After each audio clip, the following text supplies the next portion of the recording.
Hayırlı ertə, hürmetli televizor qaroşçular, Tur efirdə Tatarstan yanılıqları studiyada Mino İzlə Batırxanova bizning bugungi шығарылышта.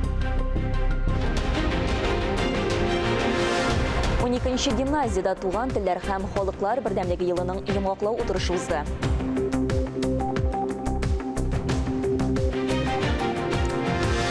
Республика авыл эшчәннәре техниканы киләсе сезонга әзерли. Алексеевск районыннан репортаж.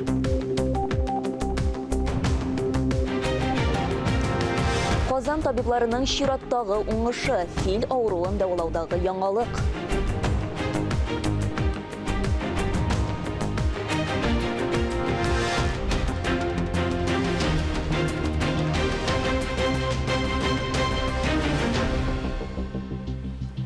Россия президенты Владимир Путин коронавирус пандемиясы сәбәпле төбәкләрнең вәкаләтләрен бер елга озайтты. Алар катлаулы эпидемиологик вазгыятьтә бюджетлар үтәлешенә кагыла. Төбәкләр бюджет кредитларын ковидка каршы көрәшкә һәм аның нәтиҗәләрен бетерүгә юнәлдерә ала. Шулай ук төбәкләр пандемия нәтиҗәләрен кисәтү һәм бетерү белән бәйле чараларда катнашкан оешмаларга субсидиялар бирергә хукуклы. Яңа канун нигезендә бюджет кредитлары алганда депозитларда акча урнаштыруга чикләүләр бетерелә. Казанда дәрәҗәле мәктәпләргә керү өчен әти-әниләр фатирларда ялган пропискалар сатып ала. Бу хакта Мәгариф өлкәсендә коррупцион хукук бозуларны профилактикалау мәсьәләләренә багышланган матбугат конференциясендә сөйләделәр. Тикшерүләр вакытында мондый фатирларда бер уку учреждениесеннән берничә баланың бергә язылганын ачыклаганнар. Дөрестлектә исә бу балаларның берсе дә күрсәтелгән адрес буенча яшәмәве ачыкланган. Фатыха Аитова исемендәге 12-ші гимназияда туган телләр һәм халыклар бердәмлеге елының йомгаклау утырышы узды. Татарстанның Дәүләт Советы рәисе урынбасары Марат Әхмәтов һәм Казан шәһәренең башкарма комитеты вәкилләре катнашындагы узган чарадан хәбәрчебез Мөршидә Җихан репортажы. Йомгаклау утырышында сүз Казан шәһәре башкарма комитеты тарафынан ел әйләнәсендә оештырылган чараларның әһәмияте һәм нәтиҗәсе турында булды. Үз телем гранты, хәрәкәттә бәрәкәт проекты, ИТИЛ фестивале, туган телләр поезды, туган телләргә багышланган елда Казан мэриясе тарафынан башкарылган проект һәм чараларның берничәсе генә. Казан шәһәренең җитәкчелегенең бик күп төрле чаралары ел дәвамында үткән, аның мисалы. Шәһәр битараф түгел, шәһәр эшли, шәһәр эзләнә һәм Илсур Раисович тарафыннан шулай ук мәсьәлә нык куелган һәм ай саен аларның һәрберсенең төрле дәрәҗәдә аларның мәгълүматын тыңлап барып, елны Казан шәһәре эчтәлекле итәргә тырышты бу мәсьәләдә. Утырыш барышында еллык нәтиҗәләргә йомгак ясалудан тыш яңа тәкъдимнәр дә кертелде. Казан шәһәр думасы депутатлары барлык учреждениеләрнең дә элмә тактасы ике телдә булмау сәбәпле канунга үзгәрешләр кертергә кирәк дип саный. Шундый тәкъдим белән Дәүләт Советына мөрәҗәгать итәчәкбез дип белдерде башкарма комитет җитәкчесе урынбасары Гүзәл Сәгыйтова.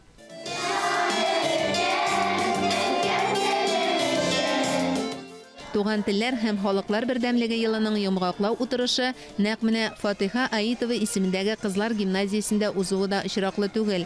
Быел әлеге белем йорты ачылганга 10 ел. Гимназия директоры Зөмәрәт Нәгыймова кунакларны укучылары казанышлары белән таныштырды. Безнең гимназиядә 4 музей бар.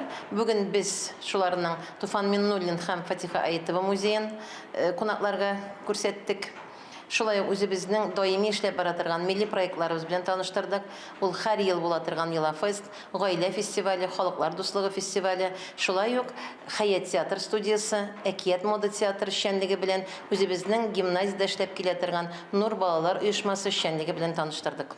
Фатыха Аитова исемен йөрткән кызлар гимназиясе эшчәнлегенә Марат Әхмәтов та зур бәя бирде. Биредә укый торган 500-гә якын кызларыбыз, алар бит инде татар мөхитендә тәрбия алып, телебезгә хөрмәт, ихтирам белән үсеп, алар киләчәктә әни булганнан соң да алар бит үзләрендә, гаиләләрендә татар мөхите булачак әниләр бит инде. Шулай бит шуңа күрә бер тирән канәгатьләнү белән һәм киләчәккә шундый матур ышаныч, өмет белән биредән китәбез. Марат Әхмәтов белдерүенчә, туган телләр һәм халыклар бердәмлеге елы үтте дә бетте түгел. Киресенчә, ирешелгәннәр белән генә шикләнеп калмыйча, тупланган тәҗрибәне дә исәпкә алып, киләсе 2022 елда да эш дәвам итә. Мөршидә Җихан, Ирек Хәмидуллин, Татарстан яңалыклары.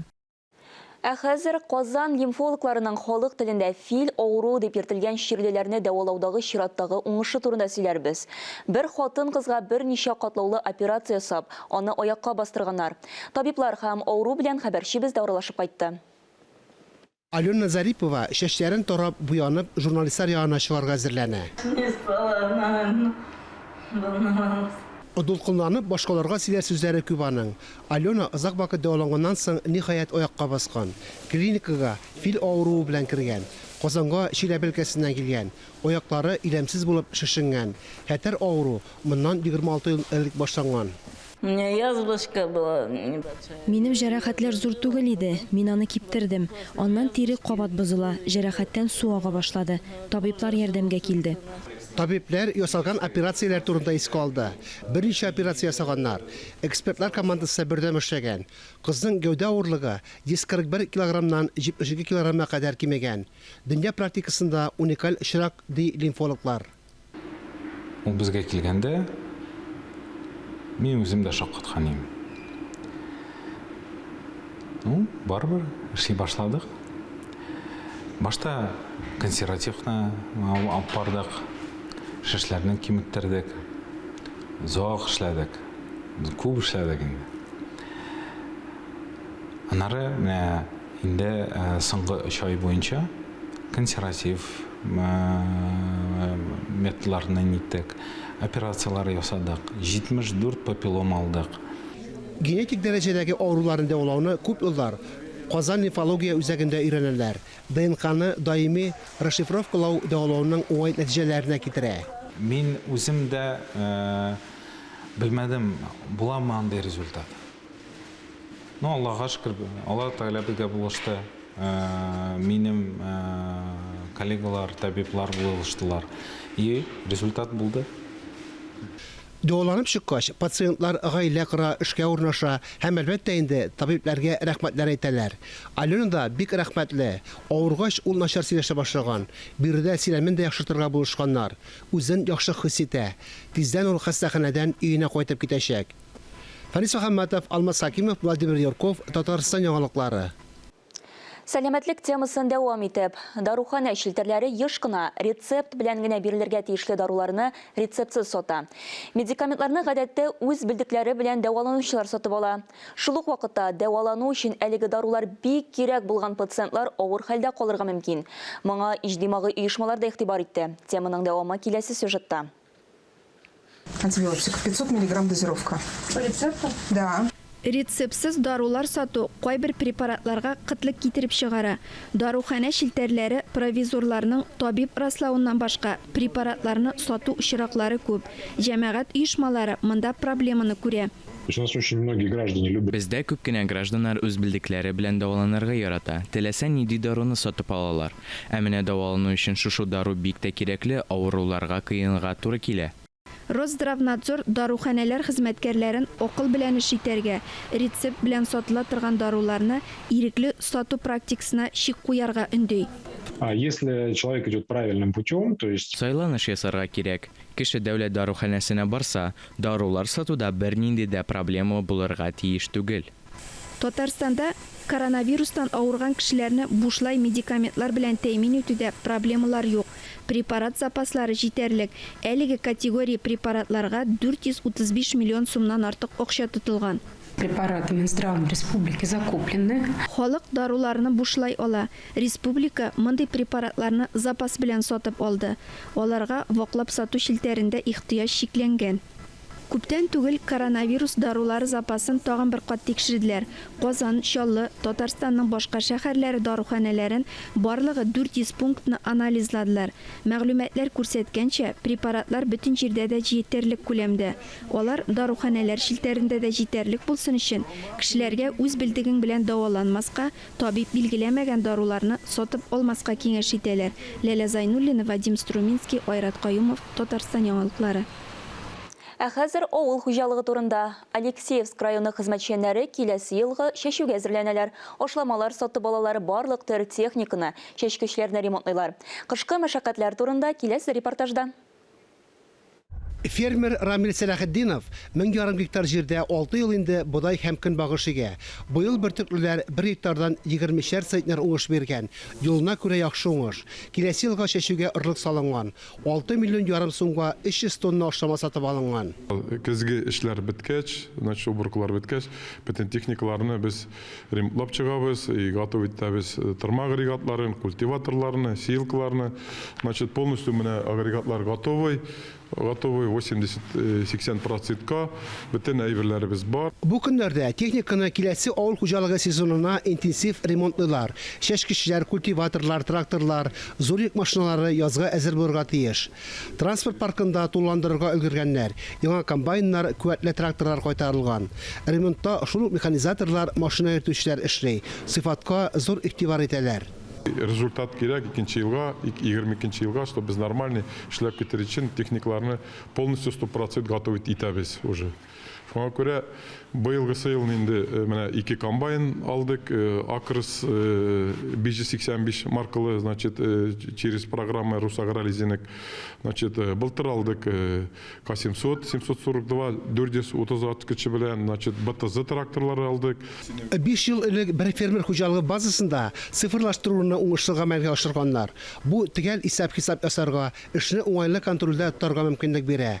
Алексеевский районында 50-гә якын фермер хуҗалыгы бар. Зур агрофирмаларда исәпләнә. Һәр кайда эш кайный. Хәзерге вакытта бара сеялкалар белән заниматься итәбез инде, и культиваторлар белән, крупный энергия насыщенный тракторлар, газовщиклар әкрен генә кайта башлады. Без уйлавыбызча, без март айларына бу ремонтларны багышлап чыгарбыз дип инде. Арбаны кыштан әзерлә диләр. Алексеевский игенчеләре март ахырына техниканы көйләп бетерергә җыена. Фанис Мөхәммәтов, Дмитрий Евторов, Владимир Юрков, Илдар Сафиуллин, Татарстан яңалыклары, Алексеевский районы. Без яңалыклар чыгарылышын дәвам иттерәбез алдагы минутларда. Авылның иң көчлесе кем? Казанда бокс һәм өстәл теннисы буенча бөтен Россия турниры финалы узды. Ислам мәдәнияте үрнәкләре Казанда яшьләрнең заманча мөселман мәдәнияте фестиваленең гала концерты узды.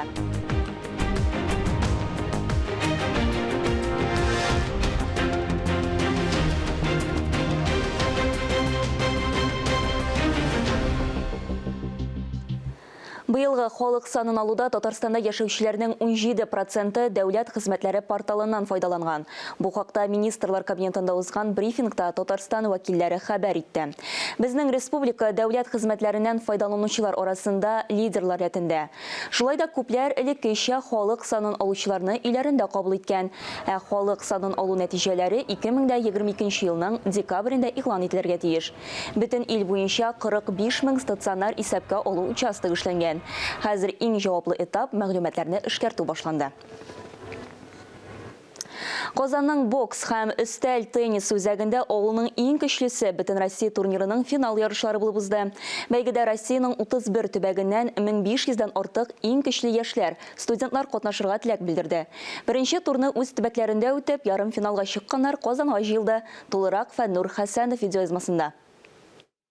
1000 ярымнан артык катнашучыдан ярым финалга 160 кеше чыкты. Көннең беренче яртысында финалга чыгар өчен көрәш барса, икенче яртысында иң көчлеләрне ачыклау өчен көч сынаштылар.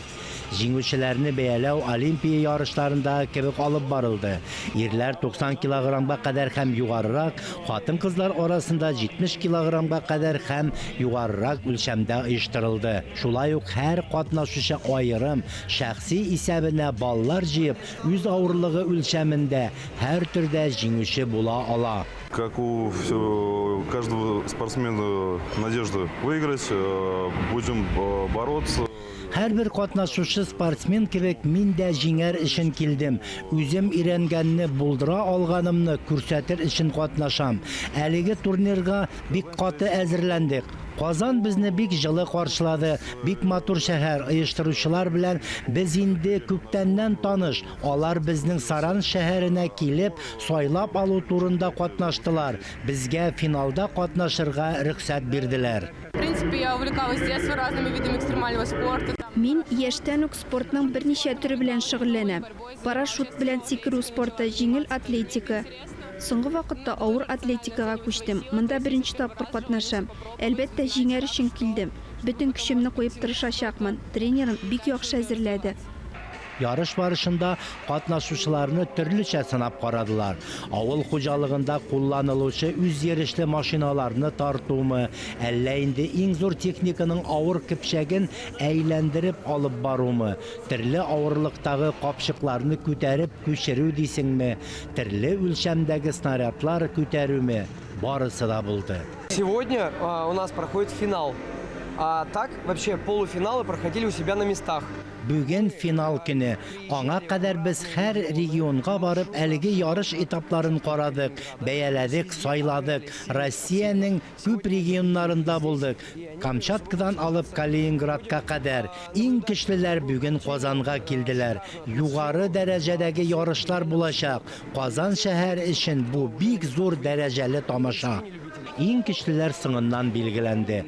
Һәрбер җиңүчегә акчалата бүләкләр тапшырылды. Фәннур Хәсәнов, Ленар Хәбибуллин, Татарстан яңалыклары. Кәрим Тинчурин исемендәге Дәүләт драма һәм комедия театрында иртәгә тагын бер премьера көтелә. Ядәш исемдә дип аталган пьеса авторларының берсе Миләүшә Гафуры белән әңгәмәне журналист Миназим Сәфәров алып бара. Хәерле көн, Миләүшә. Хәерле көн. Бу юлы Тинчурин театры үзенең тамашачысын нәрсә белән шаккатырга җыена? Без премьера әзерлибез. Ядәш исемдә бер гаилә трагикомедиясы дип атала. Шундый узын исемле спектакль. Аны 4 автор бергә язабыз. 4 автор. Бу димәк иҗат лабораториясе дип әйтергә була инде моны, әйме? Иҗат лабораториясы. Әле шуңа өстәп без аны авторлар гына түгел, актерлар да һәм режиссер үзе дә яза. Бу эштә катнашаймы? Ялгышмасам, режиссер бит безнең театрның режиссеры түгел. Юк. Чакырылган режиссер. Бу юлы без Венгриядан Сәрдар Тагировский дигән режиссерны чакырдык. Ул Европада бик танылган, әмма Россиядә һәм Татарстанда аның турында белүчеләр бик әз. Фамилиясына караганда безнең Сахиб Джамал Волжская, Газиз Айдарский шикелле безнең артистларыбызның тәхәллүсе шикелле яңгыраган фамилия Тахировский дигәндә бу безнең татар кешесе икәнлеге шәйләнә.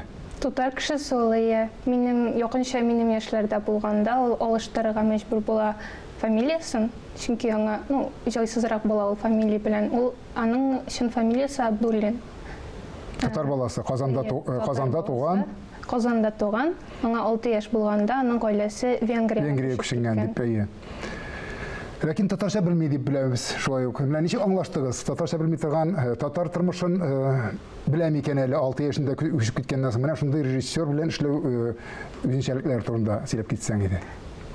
Татар тормышын, улан татар тормышы дип кабул итми ахрысы, ул менә Казандагы тормыш дип кабул итә.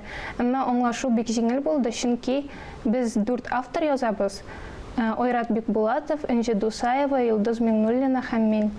Һәм теге 3 автор Сәрдар белән якынча бер үк вакытта туган, һәм барысы да Казанда туган, һәм барысы да Казанда үскәннәр. Ягъни алар барысы да бер мөхиттә булган. Үзләре турында әсәр шикелле кабул ителә инде бу, әйме? Аларның уртак балачак. Бик охшаган шартларда үскәннәр бөтенесе дә һәм бөтенесе өчен дә бик таныш нәрсәләр. Шуңа күрә алар бик җиңел аңлаштылар. Трагикомедия дигәндә бер гаиләнең трагикомедиясе. Яшь аралаш көлү дип әйтә алабыз инде без аны, әйме? Кеше яшь, мин уйлавымча, эштәлегенә бик теге сөйләп тормастан гына ядәш дип үзенең бала чагын исенә төшерә торгандыр инде ул. Шулай бит? Әйе. Без ул турыда сөйләгәндә шуны әйтәбез инде, исән калу өчен, имин генә яшәү өчен кабер вакытта нәрсәндер онытырга кирәк. Ләкин шул ук вакытта без хәтерләгәндә без үзебезнең нәселебезнең бер буыны булып торабыз. Шуңа күрә һаман исемдә булырга кирәк. Истә булырга кирәк. Әйме, шундый уендагы шикелле, ядәш уендагы шикелле, әйме? Музыкасы, композитор миңа калса Румыниядән дип беләм. Композитор Венгриядан, аны Сәрдар үзе чакырды. безнең сәхнә бизәлеше буенча һәм костюмнар буенча рәссам ул Румыниядән. Гомумән, бу әсәрне тамашачы кабул итәр дип уйлыйсызмы? Ничек кабул итәргә тиеш? Уйлавыгызча. Ул сәхнәдән хәзер репетицияләрне караганда ул бөтенләй башкача. Миңа калса ул аны әсәр дип кабул итмәс. Ләкин ул Тинчурин театрын мондай итеп бер кайчан да күргәне юк иде әле һәм ул аңа ошар дип уйлыйм. Анда актерлар да бөтенләй башка төрле һәм без ияләшмәгән приемнар кулланыла. Димәк, бу Европа театрының Тинчурин театрындагы бер Әз генә кирип китмәкче булып маташу. Әйе. Димәк, шуннан да иҗат лабораториясе дигән сүз инде бу, әйме? Уңышлы була күрсен, беренче кыймак түйерле булмасын дип уйлап карыйк, һәм сезнең дә алга таба да уңышлар насыйп булсын дип. Рәхмәт. Исәнлектә күрешик. Мөселман илләреннән килгән иҗат яшьләре Казандагы Йолдызлык арт резиденциясендә иҗади осталыкларын күрсәтте. Гала концертта безнең хәбәрчебез Искәндәр Гыймалдинов та булып кайтты. Казанда Йолдызлык фестивале арт резиденциясендә яшьләрнең заманча мөселман мәдәнияте фестиваленең гала концерты 10 илдән килгән вәкилләрнең бергә җыйды. Катнашчылар бию, театр, җыр, оригиналь жанр юнәлешендә осталыкларын күрсәтте. Минемчә, ул мөмкинлек, менә бу фестиваль, бу платформа, ул мөмкинлекләр платформасы, мөмкинлекләр мөхите монда булдырыла. Һәм әлбәттә, кешеләр төрле яктан сәләтле. Кемгәдер бию күбрәк ошый, кемдер җырлый, кемдер кино төшерә. Һәм менә мондый чаралар, алар бер яктан үзеңне дә күрсәтергә мөмкинлек бирәләр, икенче яктан башка кешеләрнең, башка милләт вәкилләренең сәләтләре белән танышып, аларның гореф-гадәтләрен белү мөмкинлеген булдыра. Йолдызлык арт резиденциясенең икенче катында рәсемнәр күргәзмәсе дә оештырылган иде. Анда катнашчылар үз эшләрен 5 көн дәвамында иҗат итеп, тамашачыларга тәкъдим итәргә тиеш иде. Иҗатта һәр кайсы үзенчә булса да, икенче елга Казанда җыену теләге барысы өчен дә уртак иде. Фестиваль шәп оештырылган, һәм мин бар оештыручыларга рәхмәт әйтәсем килә. Мин үземне рәссам булып сынап карадым, минем рәсемнәремне күрә аласыз, мин тәрҗемәченең портретын ясадым. Киләчәктә дә әлеге фестивальдә катнашырга омтылам. Мөселман илләреннән килгән яшьләр Казанда үз мәдәниятлары белән таныштырып кына калмыйча, моңарчы ишетеп яки экраннарда күреп кенә таныш булган мөхит эчендә кайнадылар. Фикер-уфукларын киңәйттеләр, үзара бик теләп аралаштылар. Нәкъ менә шушындый иҗади бергәлек кенә якынайта бер өметтәге яшьләрне. Искәндәр Гыймалдинов, Илдар Галиуддинов, Татарстан яңалыклары. Әлеге сәгатькә шундый яңалыклар иде. Берничә минуттан эфирыбызны хәерле көн Татарстан тапшыру дәвам итә. Без яңалыклар иҗат төркеме сезнең белән саулашабыз. Ковид вирусына каршы прививка ясатуны кичектермәгез. Сау сәламәт булыгыз.